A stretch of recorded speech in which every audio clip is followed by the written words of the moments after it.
네, 오늘 누가복음 22번째 누가복음 8장 22절에서 39절 말씀.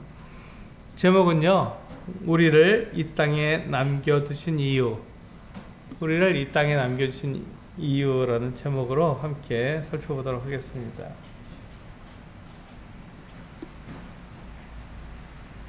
우리 누가복음 8장 한번 열어서 다시 한번 읽어볼까요?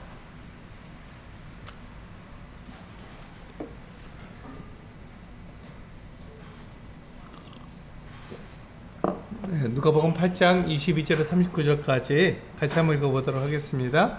시작. 하루는 제자들과 함께 배에 오르사 그들에게 이르시되 호수 저편으로 건너가자 하시매 이에 떠나 행선할 때 예수께서 잠이 드셨더니 마침 광풍이 호수로 내리침에 배에 물이 가득하게 되어 위태한지라 제자들이 나와 깨워 이르되 주여 주여 우리가 죽겠나이다 하는데 예수께서 잠을 깨사 바람과 물결을 꾸짖으시니 이에 그쳐 잔잔해지더라. 제자들에게 이르시되 너희 믿음이 어디 있느냐 하시니 그들이 두려워하고 놀랍게 여겨 서로 말하되 그가 누구이기에 바람과 물을 명하며 순종하는가 하더라.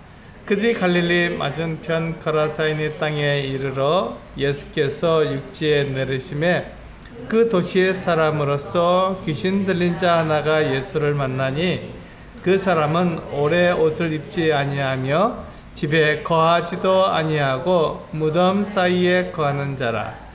예수를 보고 부르짖으며 그 앞에 엎드려 큰 소리로 불러 이르되 지극히 높으신 하나님의 아들 예수여 당신이 나와 무슨 상관이 있나이까? 당신께 구하오니 나를 괴롭게 하지 마옵소서 하니 이는 예수께서 이미 더러운 귀신을 명하사 그 사람에게서 나오라 하셨습니다. 귀신이 가끔 그 사람을 붙잡음으로 그를 쇠사슬과 고랑에 메어 지켰으되 그 맨 것을 끊고 귀신에게 몰려 광야로 나갔더라. 예수께서 내 이름이 무엇이냐 물으신즉 이르되 군대라 하니 이는 많은 귀신이 들렸음이라.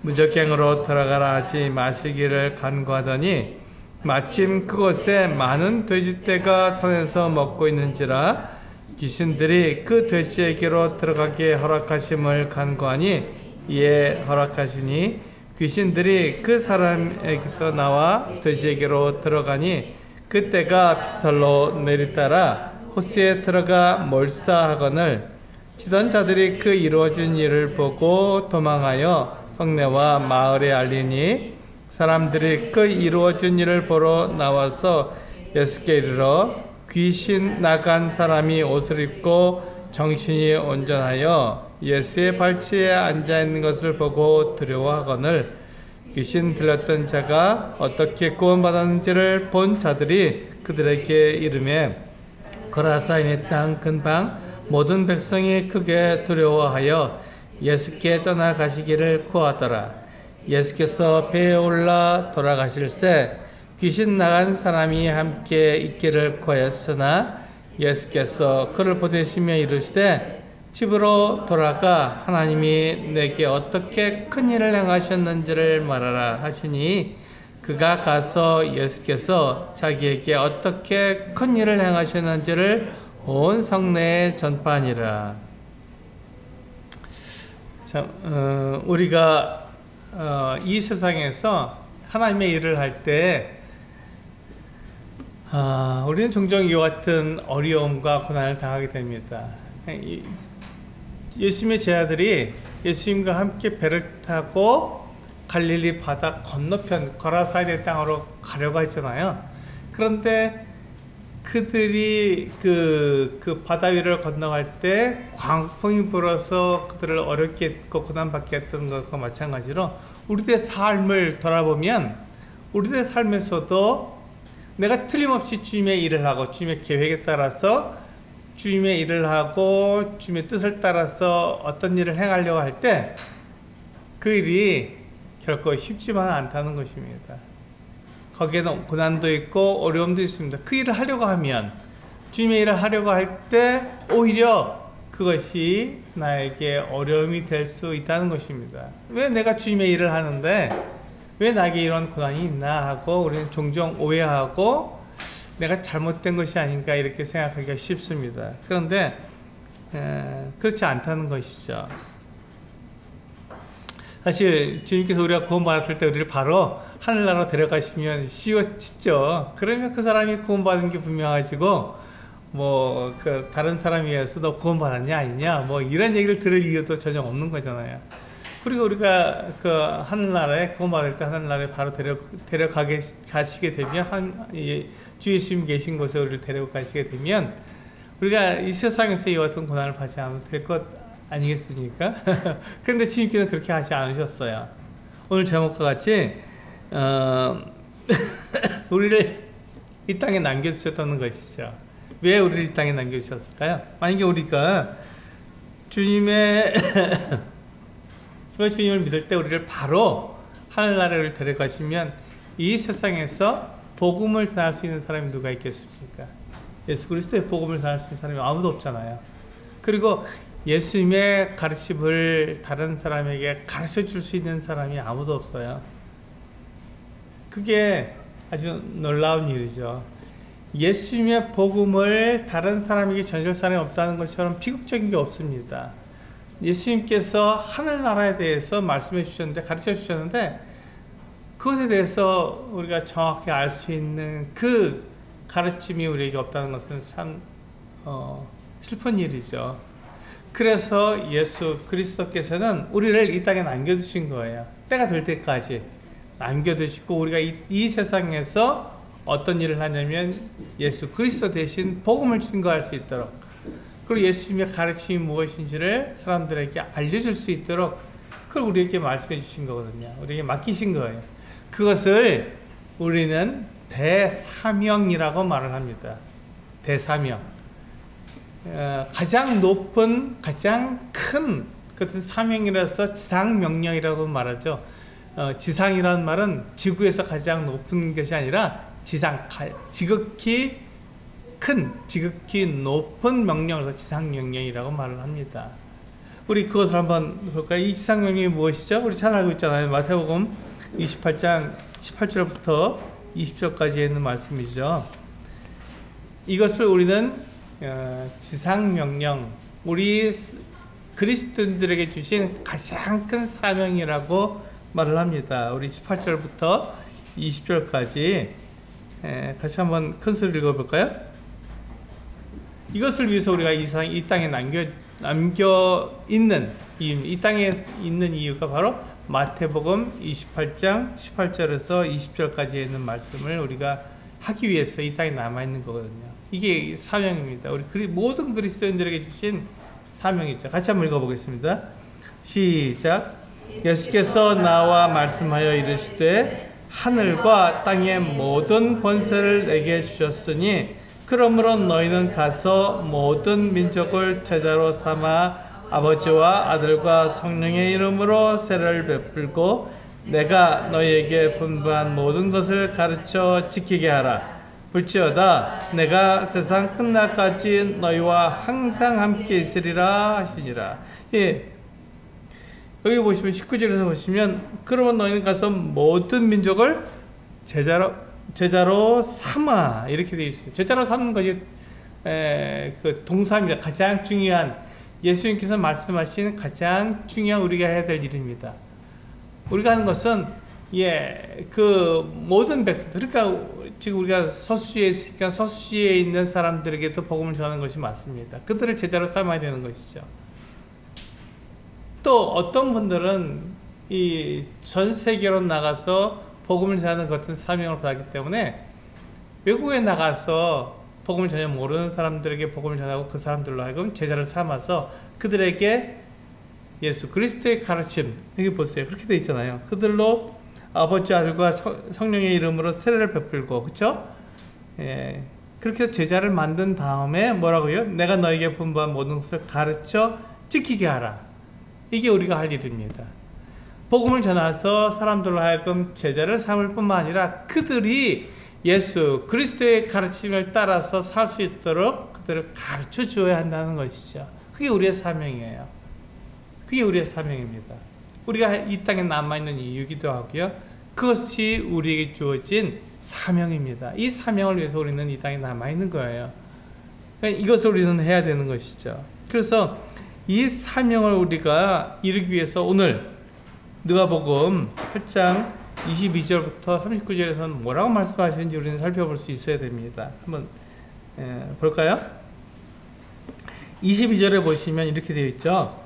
누가복음 8장 22절에 하루는 제자들과 함께 배에 오르사 그들에게 이르시되 호수 저편으로 건너가자 하심에 이에 떠나 이렇게 되어 있습니다. 예수님께서는 목적을 가지신 거죠. 계획을 세우신 것입니다. 사실 예수님께서는요, 목적을 세우시고 계획을 세우시는 분이십니다. 처음에 우리 사람들을 이 세상을 만드실 때 어떻게 했죠? 예, 계획을 가지시고 목적을 가지셨습니다. 이 세상을 만드실 때도요. 창세기에 보시면 그리고 우리 사람들을 지으실 때 어떻게 했죠? 예, 분명 목적을 가지고 사람들을 지으신 거예요. 사람들이 무슨 일을 하도록 만드셨나요? 네, 하나님의 영광을 나타내도록 하나님을 대신하는 대리자로서 하나님이 어떠한 분인지를 세상에 있는 사람들에게 또 만물에게 이 하나님에 대해서 증거하도록 그렇게 사람을 만드신 거, 하나님의 대리자로서 만드신 거예요. 그러니까 사람들은 하나님을 대신하도록 지어져 있는 것이죠. 그 목적을 우리가 이루기 위해서 만들어졌어요. 근데 그것을 우리가 그 하나님의 목적을 우리가 잃어버리고 내가 하나님처럼 살려고 되니까 그때부터 예수님께서 이 땅에 오신 아들로서 사람이 되신 그 이유와 목적이 있죠. 그리고 이 땅에서 그 사역을 하시는 그 목적이 있습니다. 그분이 십자가에 달리시고 부활하신, 죽으시고 부활하신 그 같은 목적이 있는 거예요. 모든 예수님이 하시는 모든 일에 계획을 가지셨고 목적을 가지셨습니다. 그런데 예수님께서 지금 이 사역하시는 이 일 중에서도 어떤 말씀하셨냐면, 자, 우리가 배를 타고 호수 저편으로 건너가자 라고 계획을 말씀하신 거예요. 그 뜻을 말씀하셨습니다. 그러니까 어떻게 합니까? 제자들이 예, 알겠습니다 하고 예수님을 배에 태우고 그 많은 사람들이, 제자들이 그 배에 함께 타고 예수님께서 말씀하신 그 길을, 그 바다를 건너서 건너편, 호수 건너편으로 가고 있는 거예요. 거긴 거라사인의 땅이라고 말씀하고 있습니다. 거라사인의 땅으로 가는 거예요. 그러니까 예수님께서 우리들에게 그 계획을 말씀해 주시고 그 목적을 말씀해 주시는 거예요. 그런데 우리가 잊지 말아야 할 것은 뭐냐면 거기에서 누구를 만나는지, 거기서 무슨 일을 하는지는 알려주시지 않은 거예요. 우리 인생도 똑같지 않습니까? 예수님께서 우리를 부르셨을 때 어떻게 하죠? 네, 무슨 일을 해라 이렇게 말씀하시고 거기서 무슨 일이 일어나는지는 말씀해 주시지 않으셨어요. 주님께서 저를 이제 이 교회를 개척하도록 부르셨어요. 근데 주님께서 저를 부르셔서 교회를 개척하고 사람들을 모아서 하나님께 예배드리라 이렇게 말씀하셨지, 제가 교회를 세우고 사람들을 주님께로 인도하는 데 있어서 겪게 되는 어떤 고난이나 어려움이나 이런 것들을 전혀 말씀해 주시지 않으셨어요. 제가 만약에 그것을 미리 알았다면 이 일을 하지 않았을 거예요. 너무 힘드니까요. 너무 어렵고 너무 힘든 일이니까 그 일을 못하죠, 당연히. 그 미리 알았다면. 모르니까 주님께서 저를 부르셔서 개척해서 교회를 개척하고 거기에 사람들을 모아서 하나님께 예배 드리도록 해라 이렇게 했을 때, 네, 알겠습니다. 그 일은 뭐 내가 할 수 있는 일이라고 생각해서 그렇게 했는데 너무 힘들더라고요. 정말 어려운 일이었습니다. 그런데 그 일을 할 때 하나님께서 저에게 내가 겪을 일들을 자세하게 말씀해 주시냐? 그렇지 않다는 것이죠. 놀라운 것은요, 그 일을 할 때 하나님께서 나에게 성령으로 인해서 능력도 허락해 주신 거예요. 내가 성령을 받으면 어떻게, 성령이 너에게 임하시면 어떻게 돼요? 권능을 받는다고 말씀해 주셨잖아요. 마찬가지더라고요.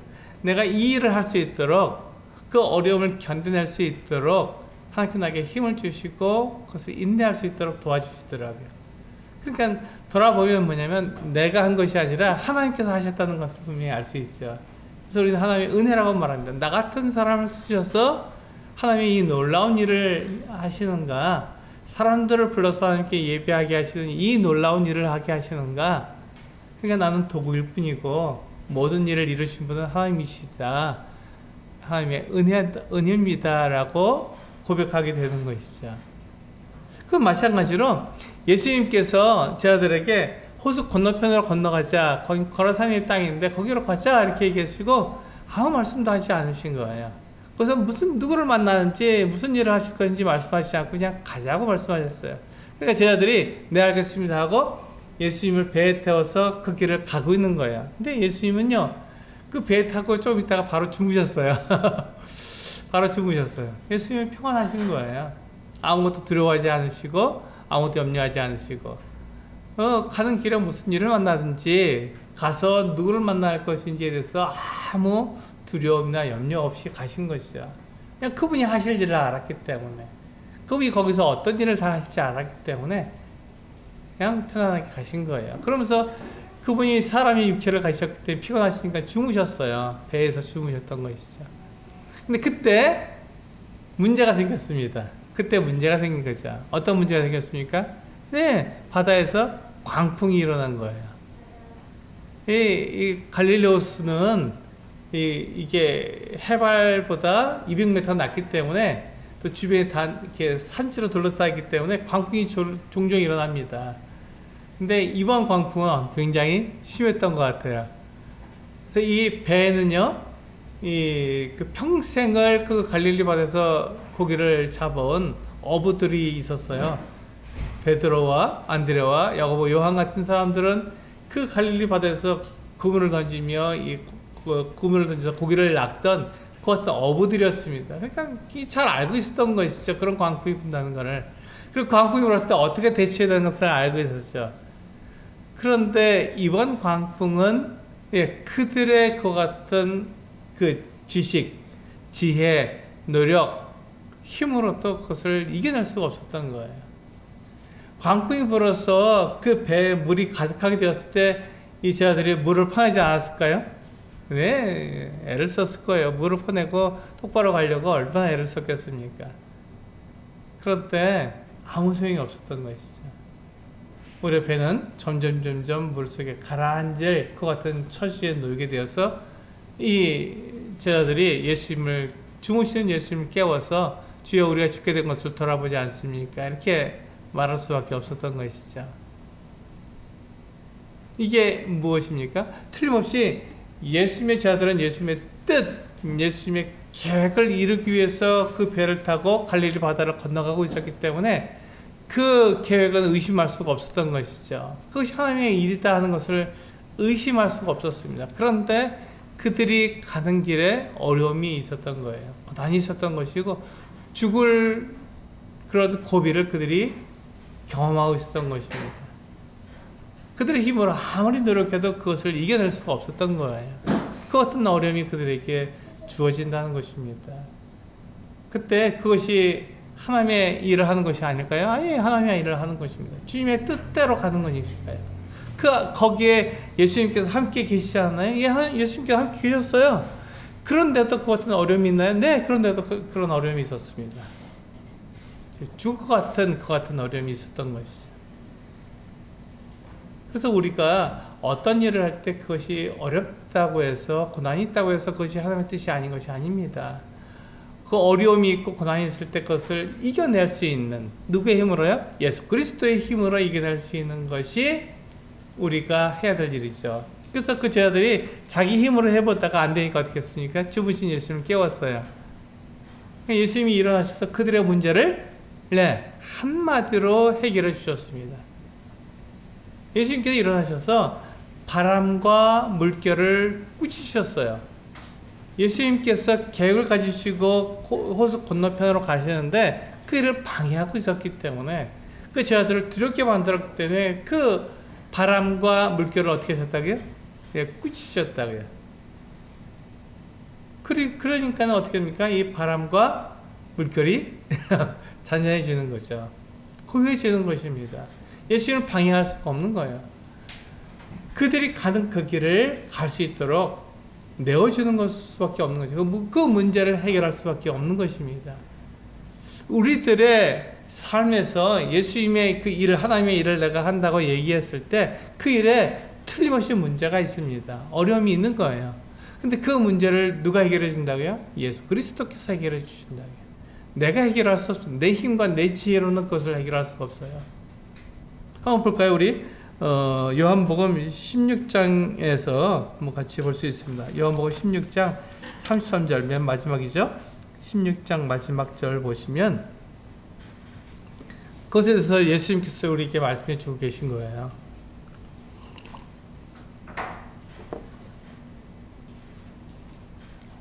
예, 요한복음 16장 33절 같이 한번 읽어볼까요? 네, 시작. 이것을 너희에게 이르는 것은 너희로 내 안에서 평안을 누리게 하려 함이라. 세상에서는 너희가 환난을 당하나 담대하라. 내가 세상을 이겼노라. 여기 보시면 예수님께서 그 제자들에게 또 예수를 믿는 우리들에게 하신 약속이 있어요. 그건 뭐냐면 너희가 세상에서, 우리가 살고 있는 이 세상에서, 육체를 가지고 있는 이 세상에서 너희가 환난을 당할 것이다. 이 주님께서는 우리가 이 세상에서 평안하고 즐겁게 살 것이라는 것을 약속해 주시지 않고 이 세상에서 너희가 환난을 당할 것이다. 그러나 어떻게 하라고요? 담대하라. 네, 담대할 수 있다는 것입니다. 왜요? 예수님께서 이 세상을 이기셨기 때문에 담대할 수 있다고 말씀해 주시고 있는 거예요. 그렇게 약속하고 계신 거예요. 세상에서 우리가 환난을 당하는 것은 예수 그리스도께서 우리에게 말씀하신, 약속하신 것 같은 내용입니다. 그건 변함이 없어요. 그 누구든지 하나님의 일을 하려고 하면 세상에서 환난을 당할 수밖에 없습니다. 어려움을 겪을 수밖에 없는 거예요. 근데 그때 어떻게 하라고요?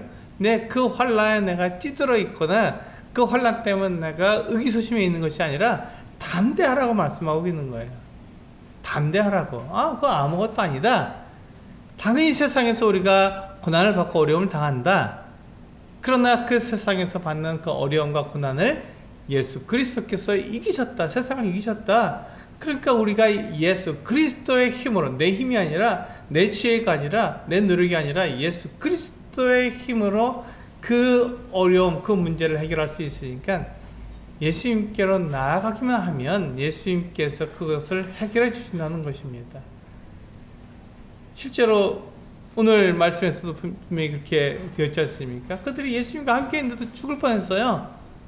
근데 그때 예수님께 그들이 나와서 얘기했을 때 예수님께서는 한마디로 그 문제를 해결해 주셨습니다.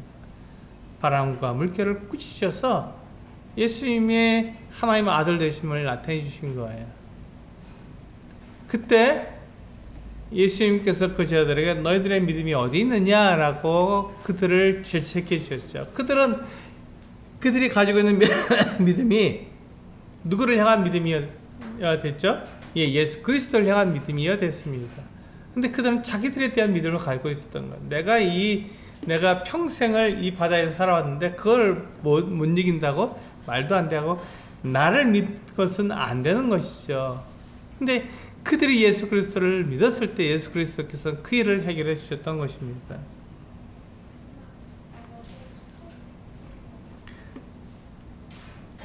우리가 여기서 보시게 되면요, 세상과 하나님 나라가 어떻게 다른지를 지금 주님께서 말씀해 주고 계신 거잖아요. 세상에서 우리가 고난당하는 것, 왜냐하면 우리가 하나님 나라를 찾아가기 때문에, 하나님 나라로 가고 있기 때문에 세상은 하나님 나라를 향해 가고 있는 우리들에 대해서 불편해하고 그것을 고난을 준다는 것입니다. 우리 철로역정에 보시면요, 철로역정 책에 보면은 허영의 시장에 나옵니다. 이 하늘나라로 가고 있는 이 크리스찬이 하늘나라로 쭉 가고 있는데 거기서 이 허영의 시장을 건너게 되는 거예요. 영어로 하면 바니티 페어라고 해서, 우리가 바니티라는 말은 우리가 전도서에서 헛되고 헛되며 헛되고 헛되니 모든 것이 헛되다 할 때 바니티를 썼거든요. 그러니까 헛된 페어, 시장이라는 것이죠. 헛된 시장입니다. 아무것도 없는, 가치가 없는 것 같은 시장이라는 뜻이에요. 바니티 페어. 그래서 거기는 허영의 시장이라고 우리가 이렇게 얘기를 하죠. 근데 허영의 시장에서 뭘 파냐면 그 사람들이 자기를 꾸밀 수 있는 장신구들, 금, 은, 뭐야, 굉장히 아름다운 것들을 거기서 팝니다. 근데 그것들은 어떻다고요? 가치가 없다고요. 아무런 가치가 없는 거예요. 그 시장을 벗어나는 순간 그것은 아무 짝에도 쓸데가 없는 거예요. 허영의 시장에서만 그것이 통하지, 그것을 벗어나는 순간 그것들이 아무 짝에도 쓸데가 없는 그런 물건이 되는 것입니다. 근데 사람들은 그 물건을 자기를 꾸미려고, 자기를 멋지게 보이려고, 자기를 높게 보이고, 사람들에게 인정받으려고 그것을 갖고 막 꾸미는 거예요. 그런데 거기에 크리스찬이 들어왔습니다. 이 사람이 크리스찬이 찾는 것이 뭐냐고 물어봤을 때, 이 크리스찬은 뭘 찾는 거예요? 네, 진리를 찾고 있었습니다. 나는 하나님 나라 가는 사람인데 진리를 찾습니다 라고 말하니까 이 허영의 시장에 있는 사람들이 화가 난 거예요. 그래서 이 크리스찬을 붙잡았습니다. 그래서 어떻게 했다고요? 그 관리 끌고 간 거예요. 관리가 물어보니까, 그렇게 대답하니까 이 크리스찬에 대해서 화가 나서 지하 감옥에다 가두어라. 그리고 매를 흠씬 뚫겨줘라. 이렇게 얘기한 거예요. 왜 그렇죠? 우리하고 가는 길이 다르기 때문에, 우리의 가치를 그 크리스찬이 다르게 우리의 가치를 소용없는 것으로 만들어 버렸기 때문에 이 크리스찬을 붙잡아서 그 감옥에다 가두어라. 그리고 매를 때려라. 이렇게 얘기한 거예요. 그렇습니다. 이 허영의 시장처럼 이 세상은 자기들의 가치, 자기들의 가치관, 자기들의 가르침을 따르지 않으면 그걸 싫어하는 거예요. 하나님 나라를 찾아서 간다라고 말할 때 그걸 싫어하는 거예요. 그건 진리이기 때문에. 허영의 시장은 이 세상에서 우리가 즐겁고 나를 나타내고 내가 거기서 잘 살아야 되는데, 그렇지 않기 때문에 그 크리스찬을 미워한 것처럼 우리들도 마찬가지입니다. 우리가 하나님 나라를 위해서 산다 그럴 때, 하나님의 영광을 위해서 산다 그럴 때 화가 나는 거예요. 왜 우리하고 가치가 같지 않느냐? 우리의 가치를 네가 왜 받으려 하느냐? 그래서 우리들에게 고난을 주고 어려움을 주는 것입니다. 그 세상과 하나님 나라의 차이가 되는 것이죠. 그것이 세상과 하나님 나라의 차이입니다.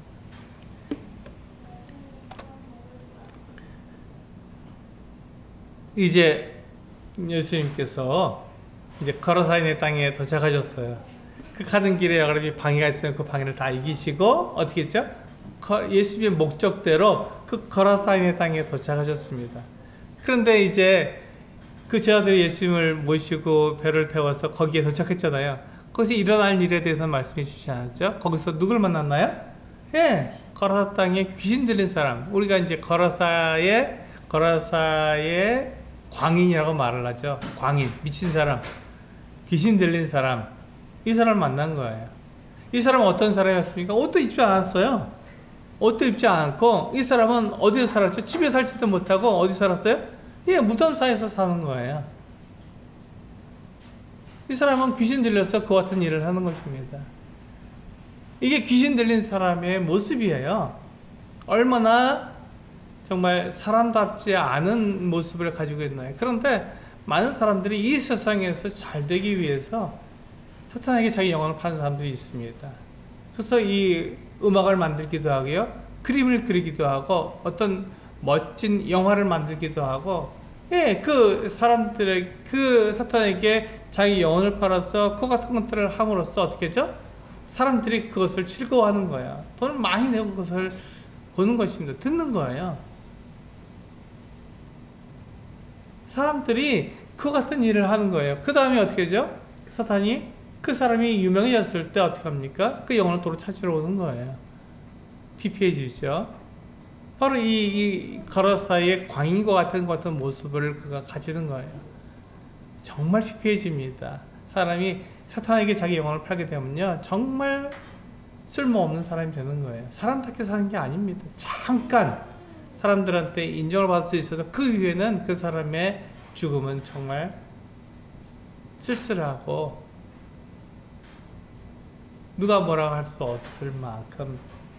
가여운 그와 같은 모습을 가지게 되는 것이죠.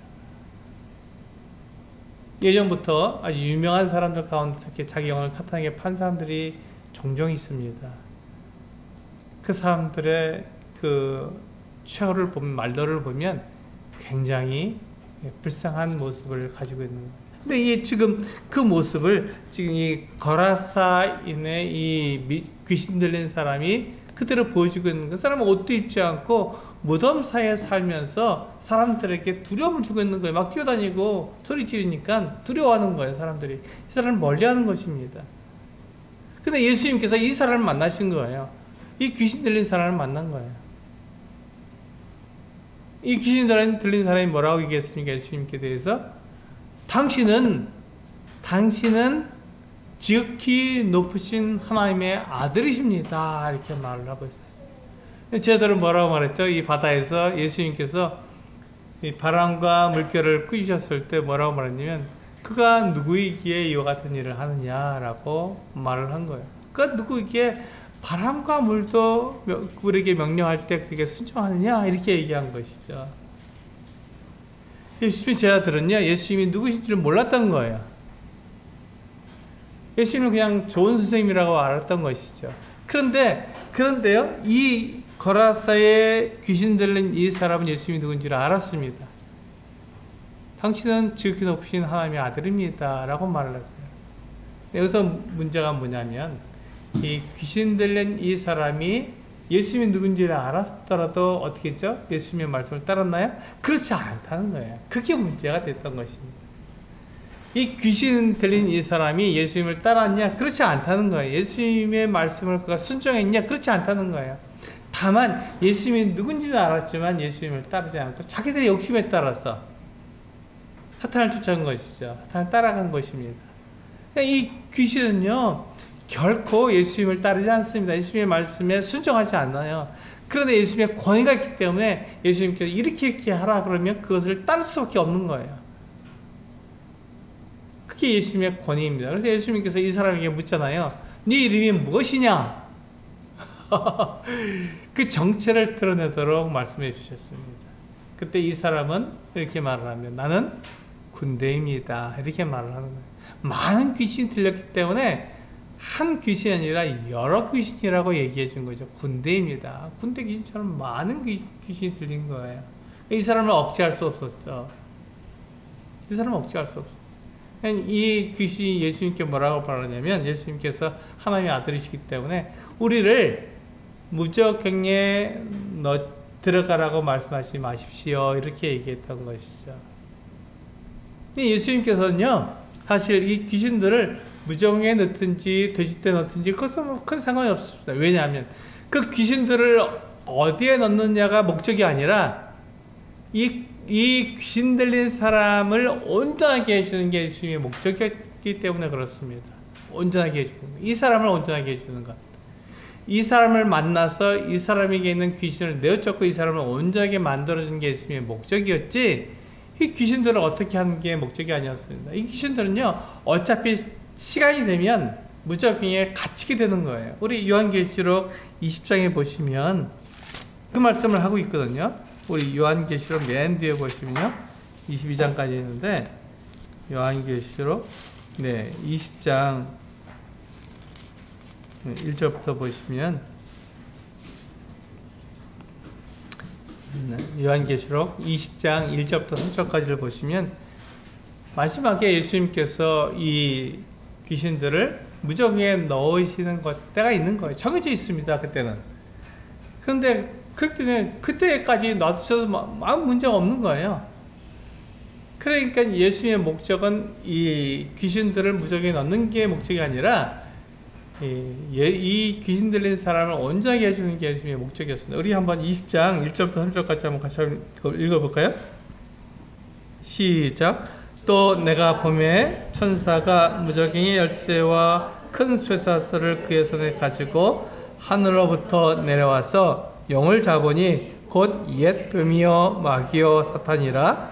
잡아서 1000년 동안 결박하여 무저갱에 던져 넣어 잠그고 그 위에 임봉하여 1000년이 차도록 다시는 만국을 미혹하지 못하게 하였는데, 그 후에는 반드시 잠깐 놓으리라. 여기 보시면 3절에 무적행에 던져 넣어 잠그고, 이때가 정해져 있는 거예요. 그때 하나님께서 하실 일이 결정되어 있는 것이죠. 그때 사탄과 함께 마귀와 귀신들이 함께 그 무적행에 던져 넣어지는 거예요.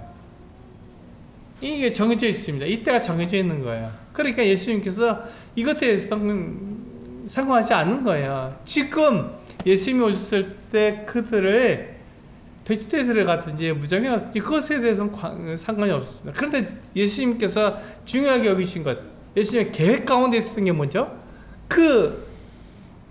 귀신 들린 사람을 온전하게 만들어주는 것이 예수님의 계획이었습니다.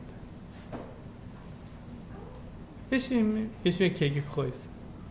우리 한번 생각해 보세요. 나는 어떤 사람이었습니까? 내가 예수님을 알지 못했을 땐 나도 이렇게 이 세상의 전문지라고 살아갔던 거예요. 그래서 이 세상을 위해서 내가 살아갔던 것입니다. 그런데 예수님께서 나를 만나주시고 나에게 복음을 전해주시고 내게 이 성경의 말씀들을 하나씩 가르쳐주신 그 이유가 뭐냐면 나를 온전하게 만들기 위해서, 내가 원래의 목적대로 하나님의 영광을 나타내는 사람이 되도록 하기 위해서 나를 그렇게 만드는데 관심을 가지신 거예요. 거기에 초점을 맞추신 것이죠. 그것을 위해서 예수님께서 오신 거예요. 예수님께서 계획을 가지시고 그 거라사의 그 귀신 들린 사람을 만나러 오신 그 이유가 뭐냐면 그 사람을 온전하게 만들어주는데 거기에 예수님의 관심이 있었던 것이죠.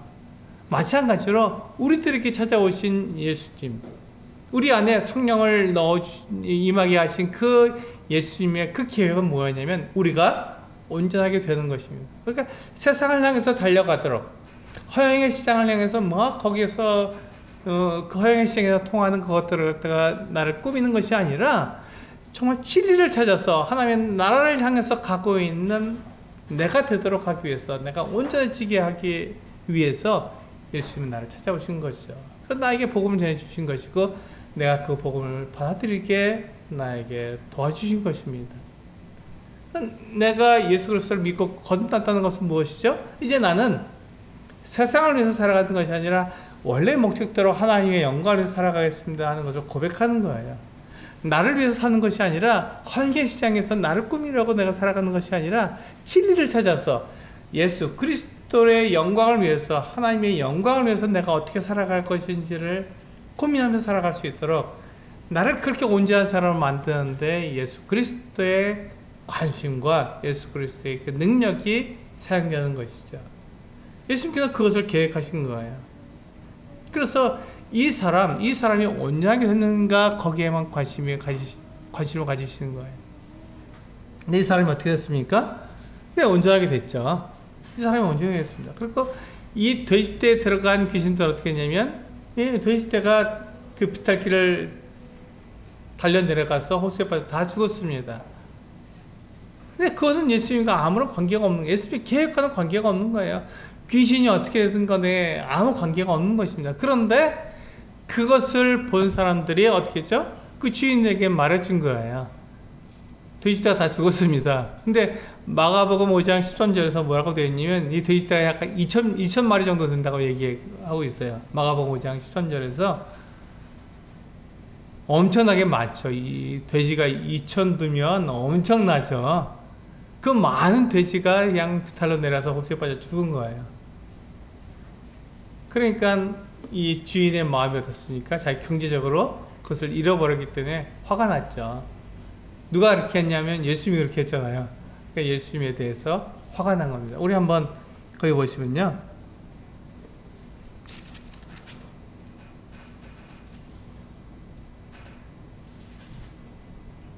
네.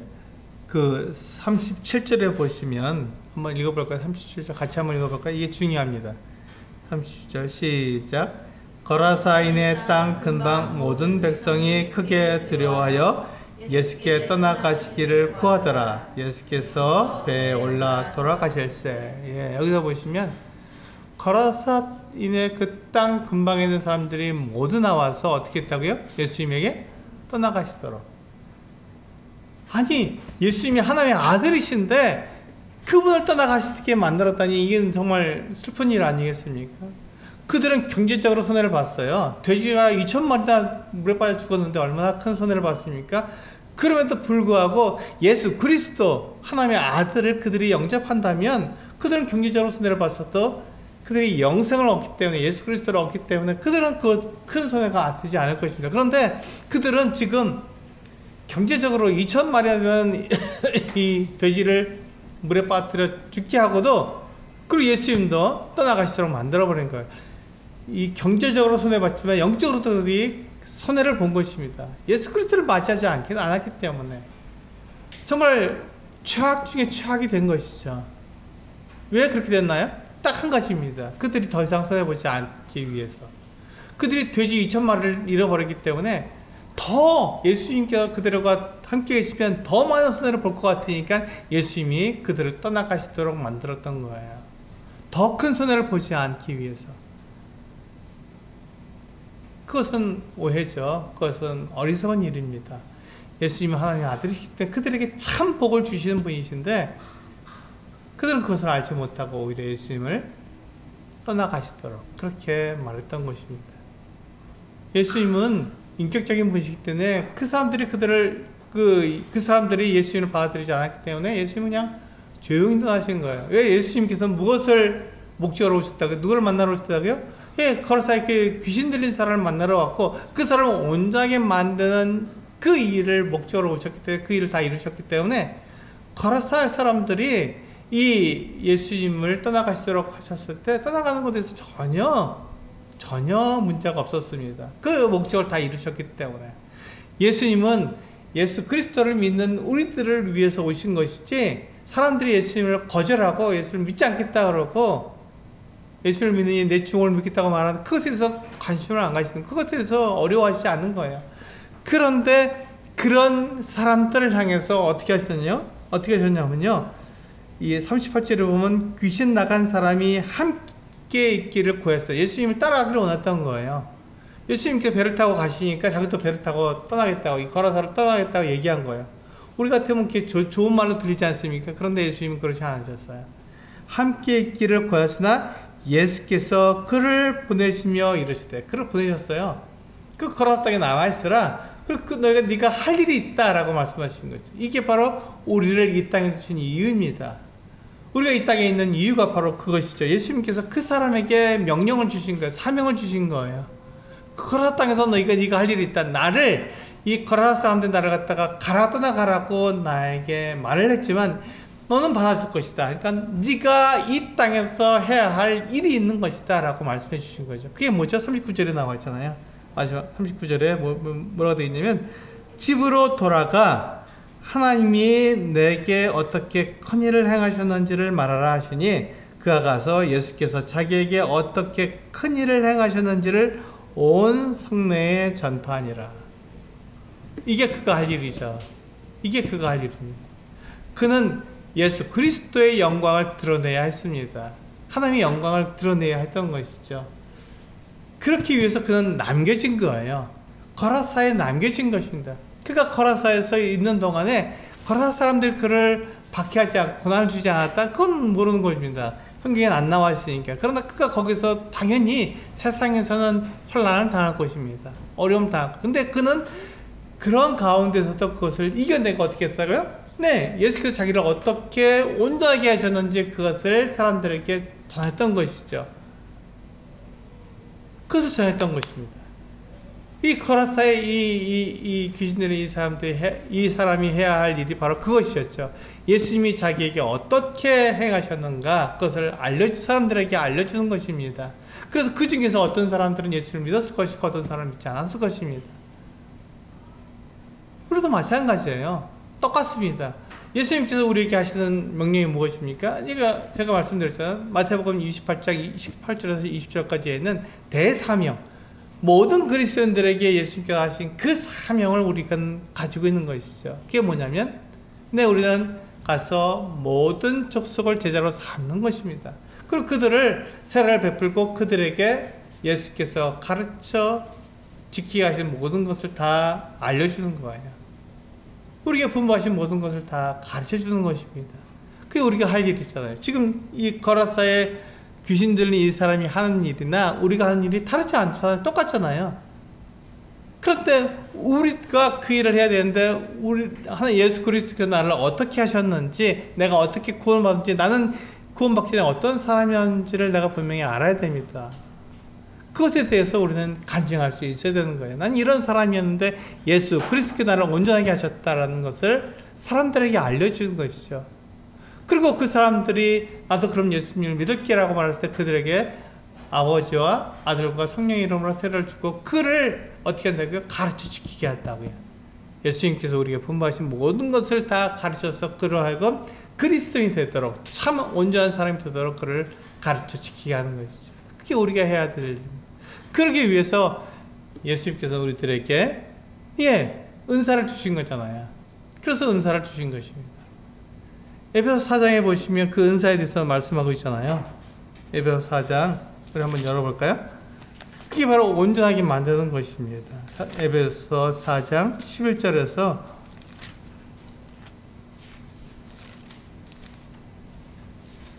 14절에 있는 말씀이죠. 에베소서 4장 11절에서 14절까지 있는 말씀 같이 한번 읽어볼까요?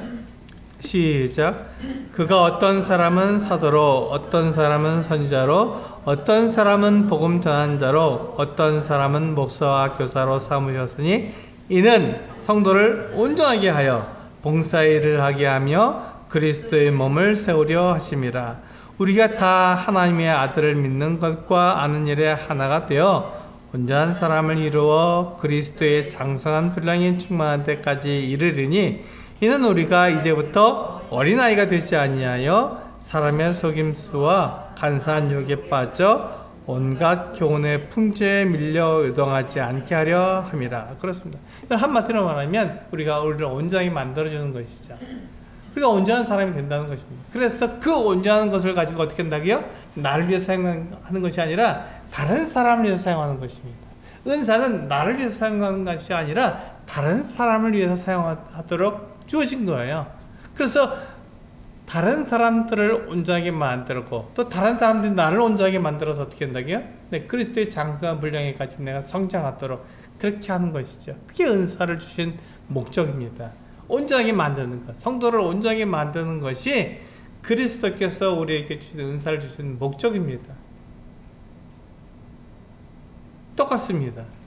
예수님께서 그 거라사에 귀신 들린 사람을 온전하게 만들어 주신 것이나 우리를 온전하게 만들어 주시는 것이나 똑같은 것이죠. 그 사람이 남겨져서 거라사에서 예수님께서 그를 구원하신 그 일을 나타내는, 어떻게 그와 같은 일을 하셨는지를 알려주는 그 일이 그에게 사명이 된 것과 마찬가지로 우리들에게도 똑같은 사명이 주어졌습니다. 그리스도의 대사명이죠. 그 사명을 우리가 이행해야 됩니다. 우리는 사람들에게 나아가서 내가 어떻게 해서 예수 그리스도를 믿게 되는지 말해줘야 됩니다. 그리고 그것을 통해서 사람들이 예수를 믿게 되었을 때 그들에게 예수 그리스도께서 분부하신 모든 것을 가르쳐 지키게 하는 그 같은 사람들이 되어야 하는 것이죠. 그게 우리의 사명입니다. 우리 그 일을 위해서 우리가 온전하게 되었습니다. 그리고 우리를 온전하게 만들기 위해서 이 은사가 주어진 것이잖아요. 그 은사를 통해서 우리가 온전하게 되어서 사람들에게 복음을 전하고 이 예수 그리스도의 가르침을 전하는 그 같은 사람들이 되어야 하는 거예요. 그렇기 위해서 우리가 이 땅에 남겨진 것이죠. 그 일을 하기 위해서 우리가 이 땅에 남겨진 것입니다. 우리는 그 일을 함으로써 하나님께 영광을 돌려드려야 되는 것이고 그 일을 위해서 이 땅에 남겨진 것입니다. 우리는 그 일을 함으로써 어떻게 된다고? 세상을 이기는 자가요. 세상을 이겨나가는 것이죠. 견뎌나가는 것이고 세상이 우리에게 혼란을 주고 어려움을 주는 것들을 이겨나가는 것이죠. 그게 우리가 이 땅에서 해야 될 일입니다. 오늘 누가복음 22번째 시간을 통해서 바로 우리가 이 땅에 남겨진 이유에 대해서 우리가 알아봤습니다. 이 믿음을 가지고 예수님을 바라보면서 승리하는 우리 성도님들 되시기를 원합니다. 기도하시겠습니다.